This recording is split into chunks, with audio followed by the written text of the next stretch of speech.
Número 12, eu peço a paciência da igreja. Nós vamos fazer uma leitura, iniciar aqui a leitura. Apocalipse, capítulo 12. Viu-se grande sinal no céu, a saber, uma mulher vestida do sol, com a lua debaixo dos pés, e uma coroa de 12 estrelas na cabeça, que achando-se grávida, grita com as dores de parto, sofrendo tormentos para dar à luz. Viu-se também outro sinal no céu. Eis um dragão, grande, vermelho, com 7 cabeças, 10 chifres, e nas cabeças 7 diademas. A sua cauda arrastava a terça parte das estrelas do céu, as quais lançou para a terra. E o dragão se deteve em frente da mulher que estava para dar à luz, a fim de lhe devorar o filho quando nascesse. Nasceu-lhe, pois, um filho varão, que há de reger todas as nações, com cetro de ferro, e o seu filho foi arrebatado para Deus até o seu trono. A mulher, porém, fugiu para o deserto, onde lhe havia Deus preparado o lugar, para que nele a sustentem, durante 1260 dias. Houve peleja no céu. Miguel e os seus anjos pelejaram contra o dragão. Também pelejaram o dragão e seus anjos. Todavia, não prevaleceram. Nem mais se achou no céu o lugar deles. Foi expulso o grande dragão. E a antiga serpente, que se chama Diabo e Satanás, o sedutor de todo mundo, foi atirado para a terra, com ele os seus anjos. E ouviu grande voz do céu proclamando: agora veio a salvação, o poder, o reino do nosso Deus e a autoridade do seu Cristo. Pois foi expulso o acusador de nossos irmãos, o mesmo que os acusa de dia e de noite diante do nosso Deus.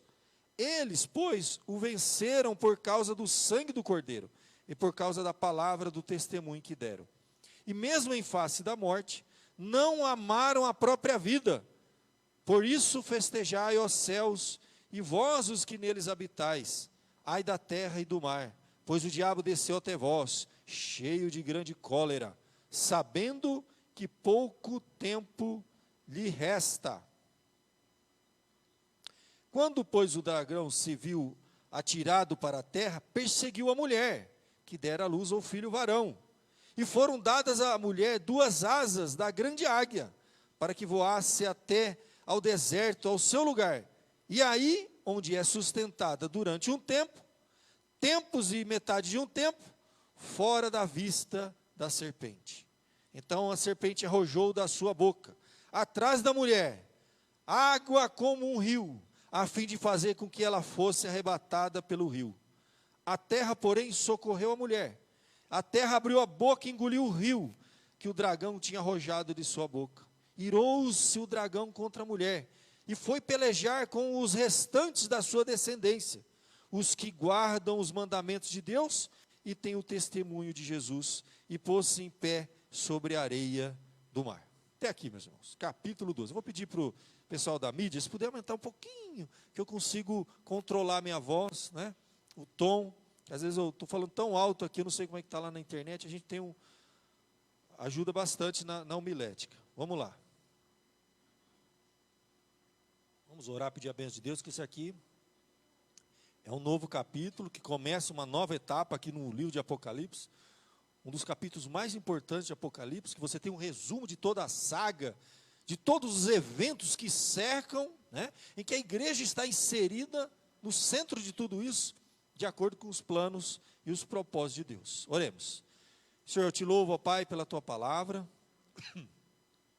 que traz para nós revelações extraordinárias, Senhor, acerca da igreja, do teu povo aqui na terra, das grandes batalhas espirituais que os nossos olhos não podem ver, mas que nos alerta, nos prepara e nos capacita, Senhor, para enfrentarmos este mundo, as hostes espirituais, com as armas que o Senhor nos oferece, mas principalmente, para nos encher de confiança, pois a vitória é certa para aqueles que estão com o Senhor. A tua igreja, Senhor, permanece firme em meio aos embates que nós estamos sofrendo e continuaremos sofrendo durante toda a história, até cumprirmos, ó Deus, o teu propósito. Ajuda-nos, ó Pai, como igreja que somos aqui na terra, a cumprir a missão que o Senhor nos designou para cumprir. Abençoe esta palavra de hoje, Senhor. Ilumina o entendimento, traz luz, e que a tua verdade, Senhor, seja exaltada esta noite. É que eu te peço e te agradeço, em nome de Jesus. Amém.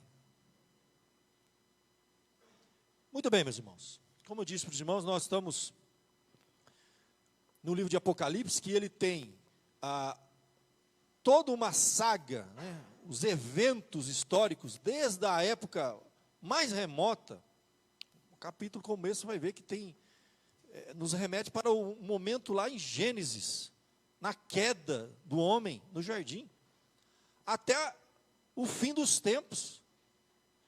Nós temos, na verdade, o livro de Apocalipse, ele não é um livro do passado, nem só do presente, nem só do futuro. É um livro que mostra todo o plano e o propósito de Deus, propósito redentivo, mostra o que está por trás das cortinas, toda essa saga que soberanamente Deus conduz, e como que a igreja, o povo de Deus, irá triunfar, mesmo em meio a grandes lutas, perseguições, que aos nossos olhos parece que a gente está perdendo. Às vezes parece que a gente está perdendo a batalha. Nós vimos, por exemplo, que marcou muito o nosso estudo, os 4 cavalos, que representavam forças, enviadas ao mundo para cumprir os propósitos de Deus. O primeiro cavalo, o cavalo branco, representava o evangelho, a igreja, né, a verdade avançando, e entre os símbolos do cavalo branco estavam a coroa, e afirmava-se que é vitorioso. A igreja é vitoriosa. As forças do inferno não podem prevalecer contra ela. Mas essa igreja irá caminhar em meio ao mundo conturbado, os cavalos seguintes, cavalo vermelho, guerras, pandemias, lutas, e a igreja caminha em meio a tudo isso. Ela não está, vamos dizer assim, isenta das tribulações que virão a esse mundo. Pelo contrário, algumas são peculiares à igreja, perseguições de toda sorte. O último dos cavalos, nós vimos o cavalo pálido, representa a morte em grande escala, inclusive em meio e por meio de pandemias, registrado na palavra de Deus. Isso tudo traz para nós uma segurança.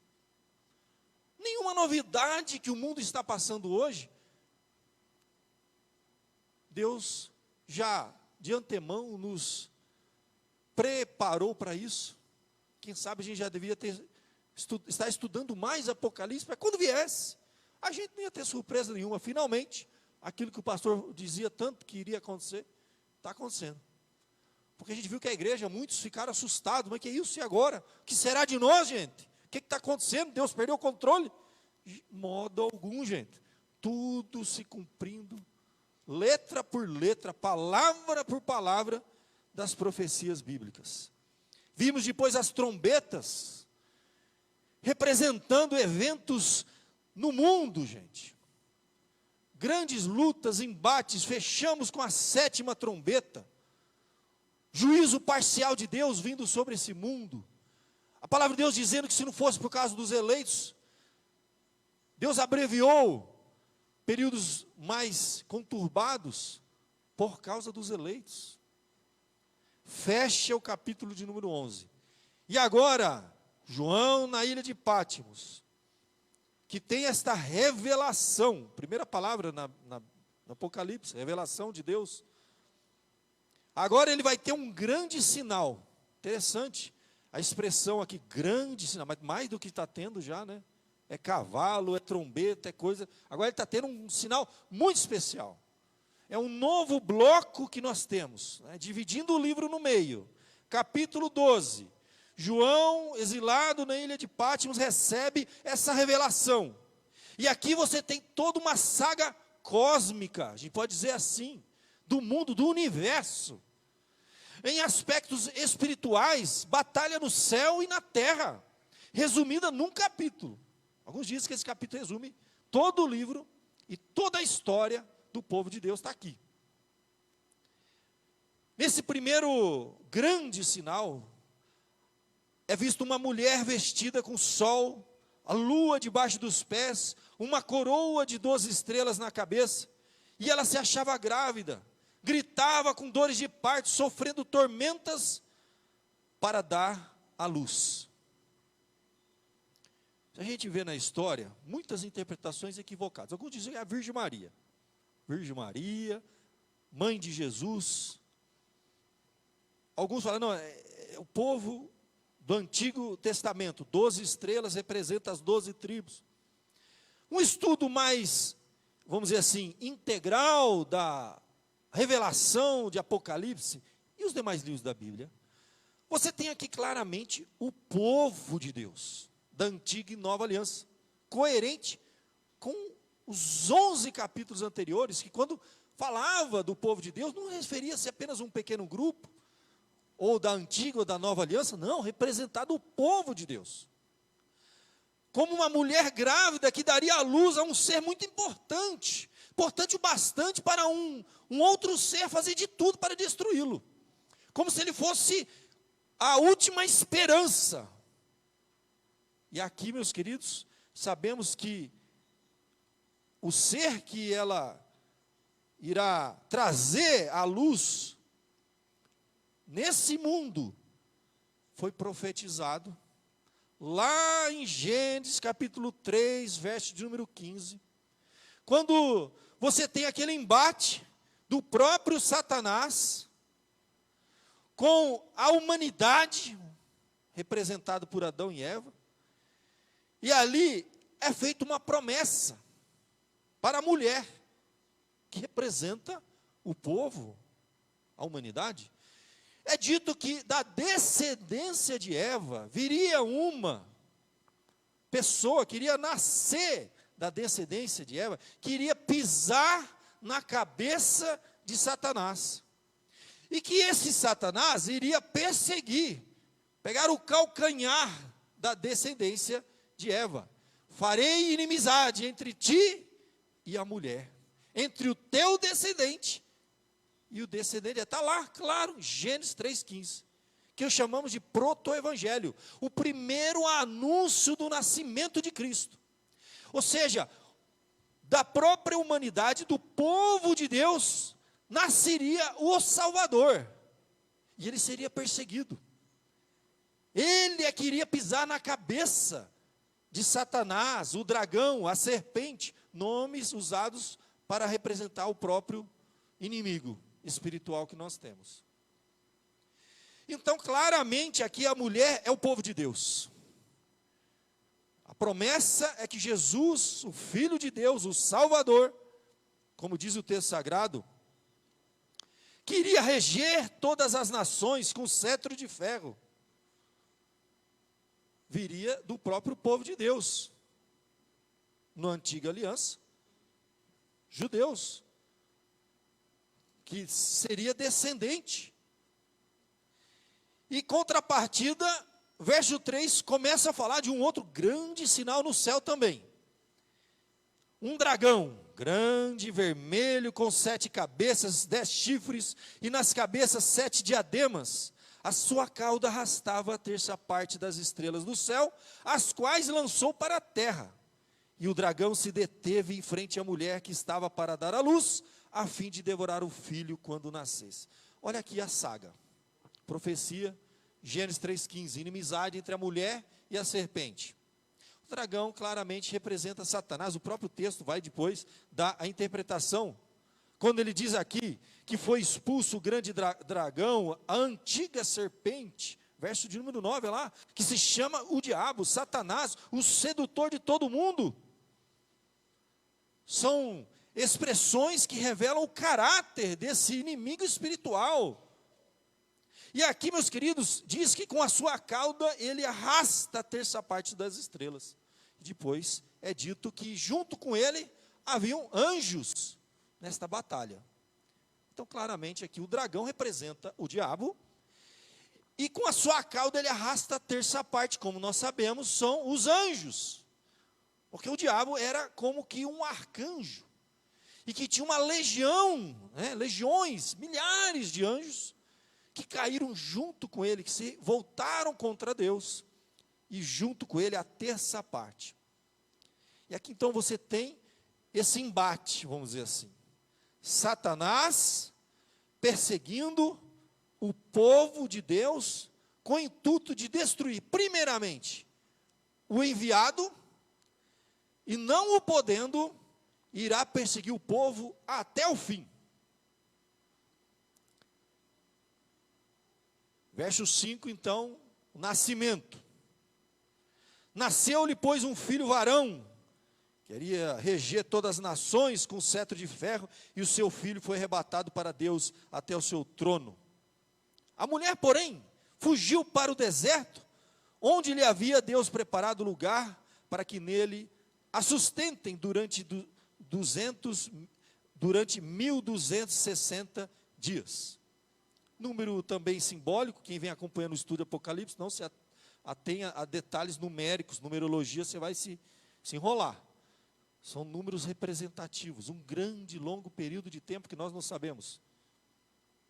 O fato é que, quando o Messias vem, cumpre a sua missão, é perseguido, é morto, ali está a sua vitória. Como a gente vai ler, houve uma grande peleja nos céus. E, meus irmãos, na morte de Cristo, ele vence Satanás. Por isso que eu digo, quando a gente pensa que a igreja está perdendo, é quando ela está ganhando. Quando Jesus foi derrotado na cruz, é que ele venceu. E ali, meus irmãos, a morte, ressurreição, e Jesus é recebido aos céus. O texto é claro. Diz aqui, o Filho foi arrebatado para Deus até o seu trono. Mas a igreja permanece. E ela é levada ao deserto, o povo de Deus. Os intérpretes colocam aqui que é o período entre a primeira e a segunda vinda de Cristo, em que a igreja está no deserto. Nós não estamos em palácio, gente, nós estamos no deserto, nós estamos numa batalha, nós estamos dando continuidade à missão. Quando Jesus, antes de ser arrebatado, como o texto diz, ide por todo mundo, pregar o evangelho a toda criatura, vós sereis minhas testemunhas, Jerusalém, Judéia e Samaria, até os confins da terra. E a igreja então está nesse deserto cumprindo a sua missão. E aí o texto continua e dá agora vamos dizer assim, abre-se uma brecha e a gente começa a ver uma batalha espiritual. O que aconteceu? No céu, houve peleja no céu. Miguel e os seus anjos pelejaram contra o dragão e os seus anjos. Miguel como um arcanjo, primeira vez que ele surge aqui no livro de Apocalipse, numa luta, numa batalha contra Satanás, ele vai ser expulso do céu. A interpretação mais coerente é que quando Jesus morre na cruz, ele, na sua morte, ele apunhalou o coração do dragão, de Satanás. Antes disso, você tinha Satanás como o acusador, na presença de Deus. Lembra de Jó? Período da antiga aliança. Satanás estava lá perante Deus, acusando o povo de Deus. No momento em que Cristo morre na cruz, ele é apunhalado, ele é amarrado, mas ele não foi ainda eternamente, vamos dizer assim, lançado no lago de fogo e foi feito para ele. Ele ainda não morreu. A gente pode dizer que Satanás está agonizando desde a morte de Cristo. E muito do seu poder foi diminuído, num certo sentido, Porque nesse período, a igreja vai ter agora autoridade dada por Cristo para pregar o evangelho a todas as nações.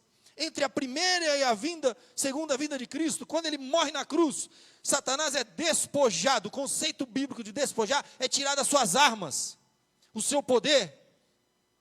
Ele continua ainda, vamos dizer assim, atuando, pois a Bíblia fala no Novo Testamento, como bramando como leão, devorando quem pode. Martinho Lutero usava a figura de um animal, um cavalo selvagem, que foi amarrado, foi derrubado, ainda não foi executado. Se você passar perto, você leva coice. Vigiai e orai para que não entreis em tentação. O diabo, ele anda em derredor, bramando como leão.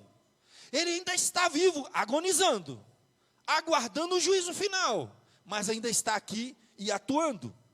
Ele não tem o poder de cegar todas as nações totalmente, porque o evangelho é luz, é verdade que está sendo anunciada às nações. Alguns intérpretes, por exemplo, alguns Nicodemos, fazem essa observação. Gente, a verdade era pregada antigamente, lá naquele paizinho pequenininho, que fica lá na Palestina, aquele povinho lá. Era muito pouco, gente. Quando Jesus vem e amarra Satanás, e ele diz, toda autoridade me foi dada nos céus e na terra, ide, portanto, e pregar o evangelho a todas as nações, é o momento em que Satanás perde força, o evangelho avança pelo globo, e todas as nações estão ouvindo o evangelho. É aqui, meus queridos, que a palavra de Deus diz, que ele há de reger todas as nações com cetro de ferro. O evangelho está avançando, e nós estamos vivendo nesse período. Satanás foi apunhalado no coração, ele perdeu muito da sua força, mas cuidado, ele ainda não foi executado totalmente, ele ainda tem um raio de ação, e na história, vai ter períodos que ele vai avançar, porque ele fala, vem com furor, ele sabe que o fim dele está próximo, essa aqui é a ideia, e a Bíblia diz então, que nessa peleja, o dragão, os seus anjos, não prevaleceram, nem se achou no céu o lugar deles, eles perderam esse privilégio de estar lá na presença de Deus, acusando o povo de Deus, são lançados na terra, ele está com furor, o fim dele está próximo, o juízo final o aguarda, ele está amarrado nesse sentido, a gente diz que Satanás já está, a gente não tem que amarrar, sabe, porque já foi amarrado na cruz, quando Jesus morreu na cruz, ali ele venceu a morte, recebido nos céus,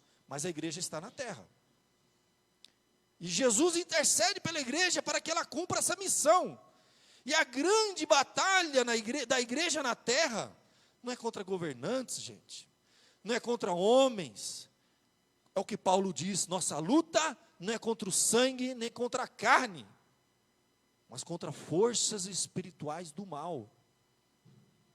Nós estamos sim, nesta batalha inseridos, uma batalha espiritual, e Paulo ainda fala que, se a nossa luta é espiritual, as armas dessa milícia devem ser espirituais, por isso que ele fala da armadura de Deus, capacete da salvação, a espada do Espírito, toda a armadura, a igreja precisa estar revestida de oração, pela palavra, para avançar e cumprir a missão, porque a luta é espiritual.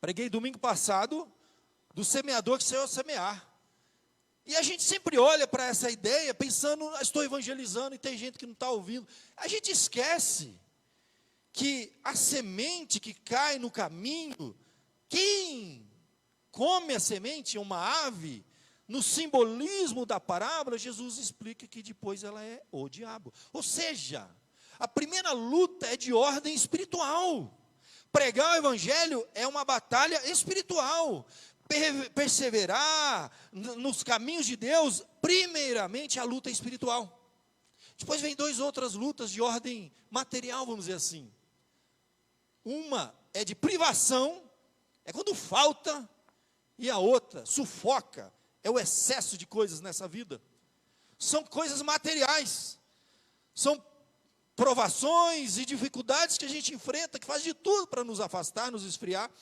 ou são facilidades, que também nos esfriam, nos acomodam, mas a primeira batalha nossa, até na parábola do semeador que sai a semear, pregação do evangelho, para ele florir, primeira luta que se dá é de ordem espiritual. Tem lá um pezinho do inimigo. O diabo vem e come a semente. Aqui então o texto continua. Satanás, o sedutor de todo mundo, com seus anjos, atirado aqui na terra. E o texto continua. No verso de número 13, eu estou resumindo, um pouco esse capítulo. Quando, pois, o dragão se viu atirado para a terra, ele já não podia mais perseguir o Filho de Deus enviado a esse mundo, porque ele já foi recebido nos céus. Quem ele persegue? Quem permanece aqui em nome do Senhor Jesus, representando o Senhor Jesus, os interesses do Senhor Jesus. A igreja é uma agência de Deus aqui na terra. Se ele não pode destruir o Filho de Deus, ele vai dar um jeito de atrapalhar, de perseguir, de fazer o que ele puder contra a agência de Deus aqui na terra. E o texto diz então, quando o dragão se viu atirado para a terra, agora ele persegue a mulher, que deu a luz ao varão. O varão não dá para pegar, mas a mulher eu vou pegar.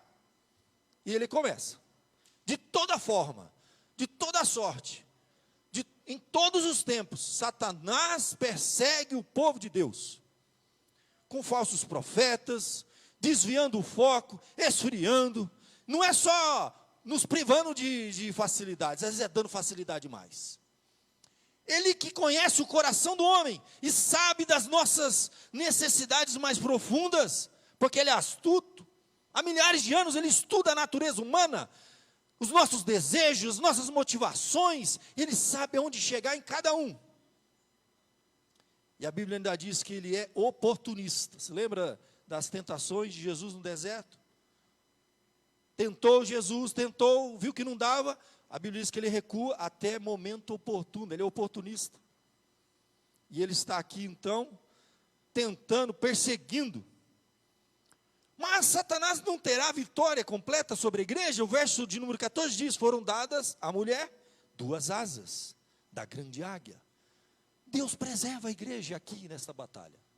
Claro que a igreja tem sim a sua participação.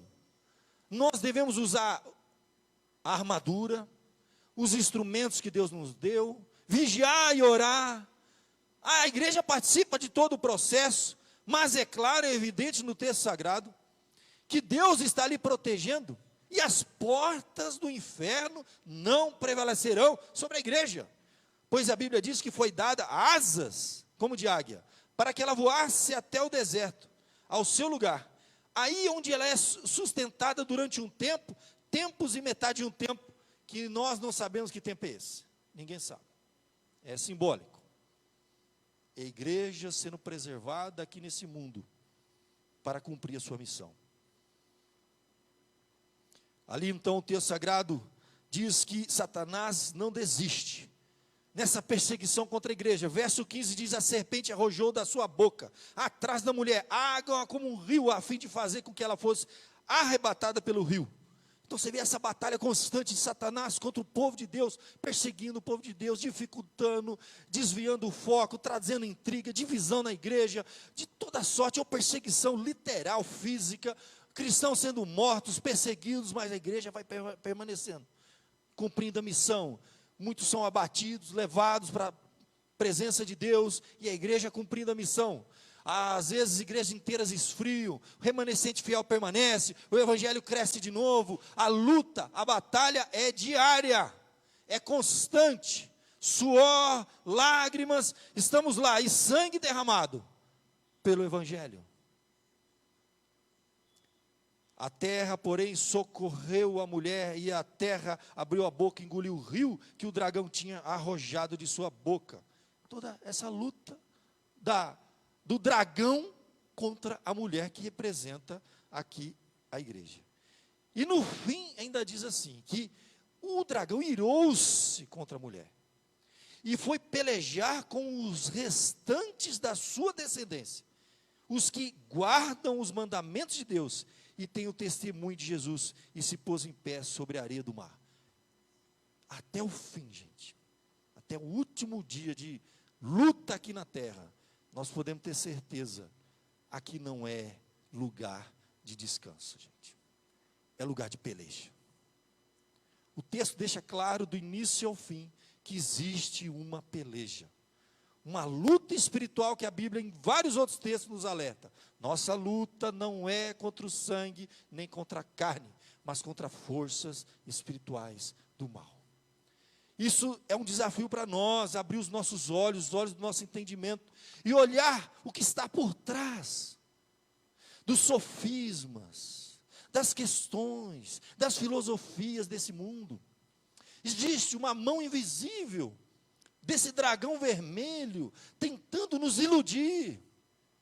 Uma das expressões usadas é justamente essa: o grande dragão, e ele ainda diz assim, o sedutor de todo mundo. E ele age com cada um de nós de acordo com a nossa fraqueza e natureza, de modo oportunista e muito inteligente, astuto, diz a Bíblia. Expressão usada quando ele fala de logismo, lógica, argumento, convencendo através de teorias científicas, que não há nem céu nem inferno, vivamos, comamos e bebamos, porque amanhã morreremos. Filosofias que dominam a mente de grande parte da humanidade. Ou através de falsos ensinos, que nos enganam e nos afastam da verdade. Ou através de facilidades que esfriam o nosso coração e lentamente nos afastam de Deus. Ou perseguições literais, como nós estamos vendo agora no Afeganistão. Cristãos serão mortos, meus irmãos. Cristão não fica lá. Ou converte ao islamismo, ou é morto, e ponto final. Sempre foi, sempre será assim no Oriente. Todo mundo sabe disso. É um tempo de oração, porque muitos dos nossos irmãos terão sua vida ceifada em meio a grande perseguição, que pode vir de várias formas. Todos nós estamos nessa batalha. Cada um de nós temos um aspecto, tempo oportuno que nós temos. Primeiro, pregar o Evangelho a tempo e fora de tempo. É hora de pregar o Evangelho. É pandemia, meu irmão, o Evangelho precisa ser pregado. Essa pandemia vai, e ela vai voltar de novo, e volta pior, e se a gente for ver os cavalos, as trombetas, o que vem por aí, meu irmão, nem começou. Isso aqui é o princípio das dores, gente. A igreja tem que estar atenta, isso que está acontecendo, gente, devia encher a gente de, rapaz, mas olha, está cumprindo tudo, de confiança em Deus, de ousadia para pregar o Evangelho. Nós não estamos falando uma coisa que não bate com a realidade, nós estamos pregando o que está escrito.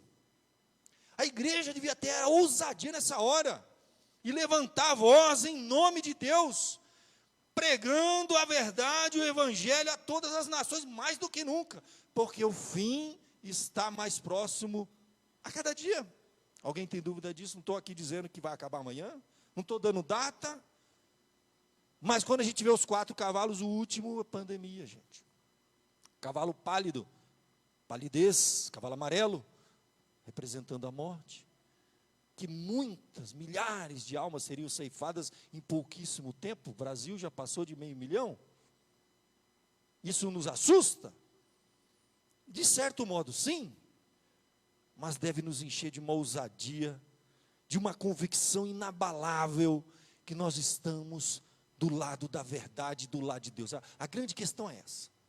Pode vir coronavírus, estourar guerra, pandemia, meu irmão, você está com Cristo, você é uma mulher, e o dragão vai fazer de tudo, mas ele deu asas, o mal não tem poder sobre nós, ele vai perseguir, ele vai dificultar, mas nós estamos nas mãos de Deus, nós tememos aquele que tem nas suas mãos o poder de vida e morte, não tememos o mundo, nem Satanás.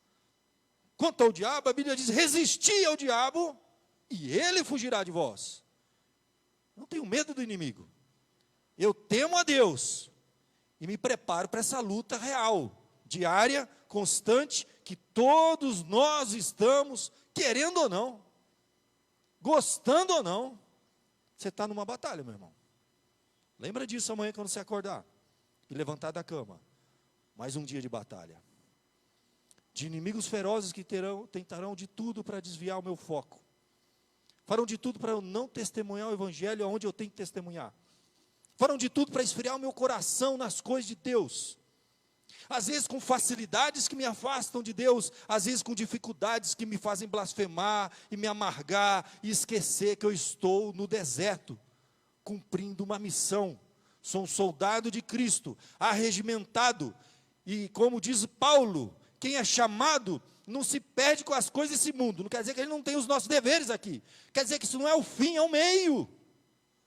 O seu trabalho não é o fim, é o meio. Seus bens materiais são meios. Deus te dá conforto, segurança para você cumprir sua missão, para te dar força, ânimo, a família, o prazer, os filhos, a mulher, o marido, tudo isso são meios que devem nos fortalecer para cumprir uma missão, mas isso não é o fim, gente. A gente não veio nesse mundo para trabalhar, ganhar dinheiro, pagar a conta até morrer. A gente veio nesse mundo para testemunhar o nome de Cristo. E é Ele que nos dê graça, força, para cumprirmos a nossa missão, que está muito além daquilo que os nossos olhos veem. E tem gente fazendo de tudo para atrapalhar a gente.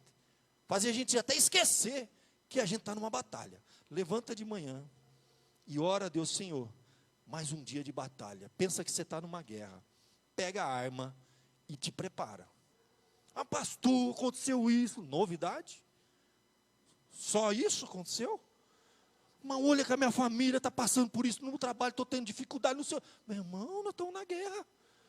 É mesmo que um soldado chegar para o general e falar, estou dando tiro lá fora. Mataram gente. Meu irmão, você está na guerra, você acha que você vai ver o que? Vão dar flores para você? Mais ou menos isso.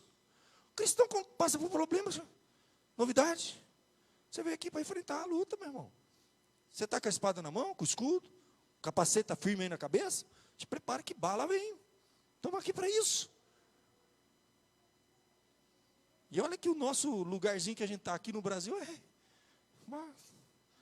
é campo de flores, comparado com o que muita gente está passando aí, gente. Tendo que carregar filho no pescoço, pular a fronteira, e com um tiro de bala, porque em nome de Jesus não vai abandonar Cristo. Enforcado, torturado até a morte, abandona ou morre. É luta, meus irmãos. Mas a mulher, diz o texto, recebe 2 asas da grande águia, para que voasse até o deserto, e ali ela é sustentada por um tempo. Que Deus dê discernimento para essa geração, para a igreja aqui na terra, militante. Nós somos a igreja militante, estamos na luta, para que ela cumpra a sua missão, tenha ousadia, sabedoria, e não venha se perder o propósito que nós estamos aqui. Feche seus olhos, fale com Deus, enquanto o louvor vem à frente, e a gente encerra o nosso culto, louvando a Deus. Se Deus é por nós, quem será contra nós? Amanhã, quando você levantar da sua cama, se possível, coloque-se de joelho e diga assim: Senhor, tudo que sou, tudo que tenho, é para Ti, para o Teu serviço. Toma nas Tuas mãos a minha família, o meu emprego, meus bens, minha saúde, e até o último dia da minha vida, para que seja usado para a Tua glória. Não deixe eu desviar o meu foco. Usa a minha vida imperfeita para testemunhar o Teu nome, e que eu não possa enfraquecer e me desviar de Ti. Faça essa oração. Quando, pastor? Todos os dias, até o último dia. Senhor, nós estamos essa noite lendo o texto sagrado, nos identificando com a mulher grávida, que deu à luz a um varão. O varão foi arrebatado até a Tua presença, está sentado no trono, toda a autoridade lhe foi dada. Por isso aqui nós temos esta missão: ide e pregar o evangelho a toda criatura. A igreja está em missão, em guerra, em batalha, pessoal, individualmente falando, Senhor, mas também coletivamente. A nossa família